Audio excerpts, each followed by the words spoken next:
Volkswagen's Golf GTE offers a more dynamic take on plug-in hybrid technology, combining sporty styling and pokey petrol power along with real-world battery range and frugality. The idea is to deliver GTI responsiveness along with e-Golf sustainability. If Volkswagen has done just that, then this could very well be the ultimate all-round family hatch. The GTE delivers a very clever engineering recipe with power sourced from two engines, a 150 PS 1.4 litre TSI petrol unit and a 102 PS electric motor. Together they produce a maximum output of 204 PS and a decent 350 Newton-metre slug and pulling power transmitted to the tarmac via a 6-speed DSG automatic gearbox. On the move, you drive with one eye on the instrument binnacle's hybrid drive power display. It's a dial that helps you get the most from the 31-mile all-electric driving range you'll enjoy if the batteries are fully charged up. That process can be completed in as little as 2 hours and 15 minutes if you've got yourself a wall-box charger.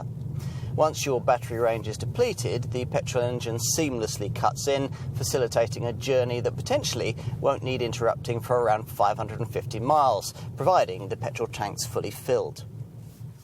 That then is the basic recipe you have to work with here. Getting the most from it will require clever use of the 5 different driving modes on offer. The first, Hybrid Auto, uses a combination of petrol and electric power as appropriate, while the E-mode setting uses battery power only for as long as the charge holds out.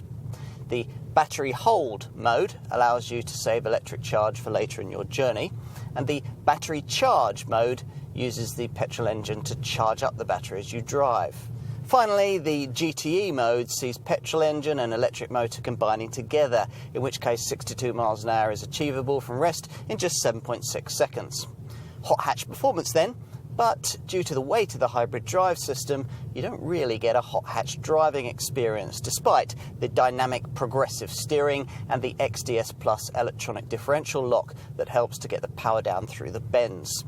It's better simply to settle back and enjoy a supremely comfortable, rapid, refined and astonishingly efficient means of everyday transport. The days of hybrid models feeling the need to make smug, eco-conscious aesthetic statements seem thankfully to be numbered. Unlike its BMW i3 rival, this GTE plug-in variant looks intentionally conventional, positioned by its brand as one of these sporting Golf models, so it takes its place in the range directly alongside the petrol GTI and diesel GTD variants. But where those are fully fledged hot hatches, the GTE is more of a sporting hybrid, the difference in approach reflected by small but subtle styling changes. Like any hot hatch Golf, you get these aerodynamic lateral black fins sitting either side of the lower air intake. But where a GTI or a GTD model would feature red styling accents here through the LED headlamp clusters and across the front grille, this GTE derivative gets the same detailing in blue. At the same time, it also features the C-shaped LED running lights that distinguish the all-electric e-Golf model. Time to step over these lovely aluminium door sills with their cool blue illuminated strips and take a seat behind the wheel. As expected, the build quality and design is almost faultless, and here again the look and feel is that of a sporting Golf model. As on the outside, there are blue highlights, where a GTI or a GTD variant would have touches of red, primarily on the tartan seats and in the intricate stitching binding the leather you'll find around the gearshift gaiter and the steering wheel.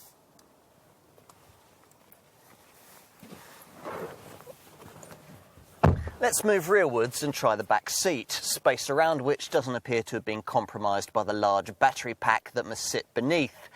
Shoulder and elbow room are both also reasonable and headroom's quite adequate. Volkswagen claims an unlikely sounding 166 miles to the gallon combined cycle fuel figure for this car, along with a squeaky clean 39 grams per kilometre of CO2. You'll obviously want to use the charge timer to juice up this car at off-peak rates.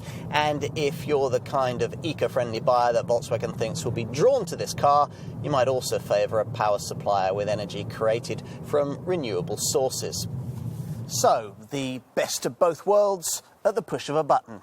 Is that what we've got here? Pretty much, yes.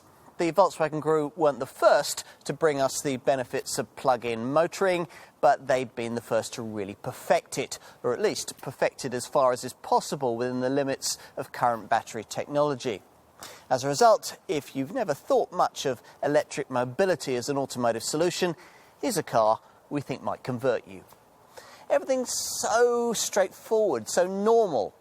Just leave the thing in its hybrid auto setting and you'll get diesel-like fuel economy with a real surging turn of pace when you need it. Even if you never once plugged this car in, you'd probably be perfectly happy with what you had. So no, you don't have to press buttons and select menu options to enjoy and benefit from GTE motoring. But devoted owners will want to do that. These people will see ownership as being all about mastering and getting the most from the plug-in hybrid concept. For them, there'll be nothing normal about what this Volkswagen can do. They'll talk of its silent all-electric operation, of running costs that decimate their annual tax payments and see a potential three-figure range achievable from every gallon, or maybe the way in which, when used for short journeys, it can make fuel station visits a thing of the past. It's all deceptively unique. It's all a taste of the future, but in a car very much for today.